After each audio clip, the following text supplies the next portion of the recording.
नमस्ते, मी रमेश मुकादम. Cockroach जनता पार्टीतर्फे झेन-जी 2 दोन आंदोलनाबाबत बोलण्याचा प्रयत्न करणारा व्हिडिओ आवडला तर लाईक करा, सबस्क्राईब करा आणि फॉरवर्ड करा. शिक्षण व्यवस्थेत चाललेला अनागोंदी कारभार याच्या विरुद्ध झेन-जी तर्फे काक्रोच जनता पार्टीनं एक मोठं आंदोलन जंतर मंतरवर केलं आणि त्याला यश येऊन शिक्षण मंत्री धर्मेंद्र प्रधान यांचा राजीनामा घेतला गेला. असं असताना ठोस असं काही आश्वासन किंवा त्याच्यावर कृती अशी सरकारनं केलेली नाही.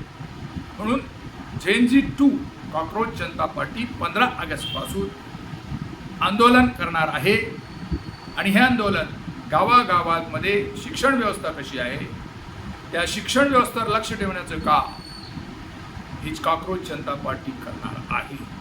शिक्षण हा मूलभूत अधिकार आहे आणि या मूलभूत अधिकारापासून येथील जनतेला सर्वसामान्य माणसाला कुठेतरी दूर ठेवलं जातं आणि या गोष्टीची कुठेतरी अभिजित दिपके या युवकानं दखल घेऊन झेन-जी पार्ट 2 हे आंदोलन सुरू केलेलं आहे.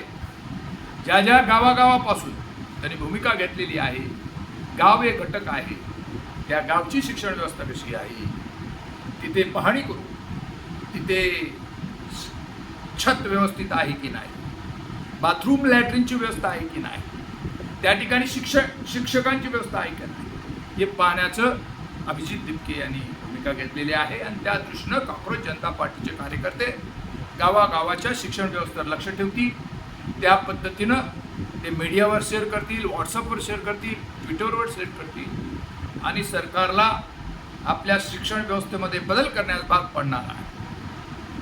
शिका, संघटित व्हा आणि संघर्ष करा ही डॉक्टर बाबासाहेब आंबेडकरांनी सर्वसामान्य माणसाला सांगितलेलं आहे. त्या पद्धतीनं घटनेमध्ये त्यांनी शिक्षणाचा हक्क हा मान्य केलेला आहे. असं असताना जी सरकार आहे त्या सरकारने शिक्षणाकडे दुर्लक्ष केलेलं आहे.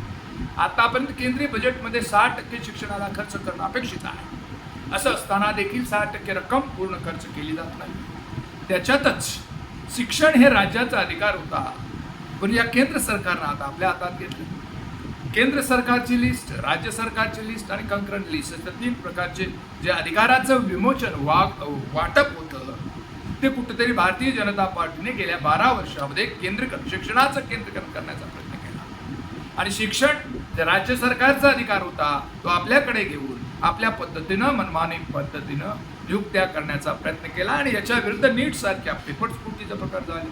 अनेक ठिकाणी विद्यार्थ्यांनी आत्महत्या केली आणि या शिक्षण व्यवस्थेच्या विरोधात अभिजित दिपके यानं जंतर मंतरवर असं मोठं आंदोलन केलं आणि त्या आंदोलनावर लाठीचार्ज केला गेला. अनेक विद्यार्थी जखमी झाले आणि त्यामुळं शिक्षण मंत्र्याचा राजीनामा सरकारला घ्यावा लागला. असं असताना संसदेचं जे पावसाळी अधिवेशन आहे 17 ते 18 दिवस हे बंद करण्यात आलं. या संसदेच्या अधिवेशनामध्ये पंतप्रधान न आले, न गृहमंत्री आले आणि कोणीच जबाबदारी न घेतल्यामुळे राहुल गांधी विरोधी पक्षनेते यांनी हा मुद्दा लावून धरला आणि जोपर्यंत गृहमंत्र्यांनी जो गोळीबार केला तो कोणी केला हे तुम्ही सांगत नाही तोपर्यंत आम्ही हे सदन चालू देणार नाही ही भूमिका घेतली. परंतु सदनामध्ये पंतप्रधान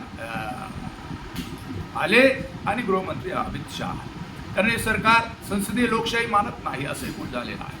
संसदेमध्ये निवडून गेलेल्या खासदारांचं म्हणणं ऐकलं जात नाही आणि ज्या ज्या पद्धतीनं ज्या सरकारी मिशनरी आहे त्यांच्यावर अंकुश ठेवण्याचा प्रयत्न या ठिकाणी केलेला आहे आणि याच्या विरोधात CJP तर्फे काक्रोच जनता पार्टीचं युवकाने एक असंतोष व्यक्त केला आणि त्या असंतोषाला पुढची बाजू झेन-जी 2 आंदोलन करण्याचं दिपके यांनी 15 ऑगस्टपासून सुरुवात केलेली आहे आणि त्यांनी घेतलेल्या आंदोलनात मोठ्या संख्येनं विद्यार्थी तरुण वर्ग उपस्थित राहील अशी अपेक्षा आहे. या संदर्भात आपलं म्हणणं काय कमेंट्स करा आणि माझा व्हिडिओ आवडला तर लाईक करा, सबस्क्राईब करा आणि फॉरवर्ड करा. जय हिंद, जय महाराष्ट्र, जय भारत.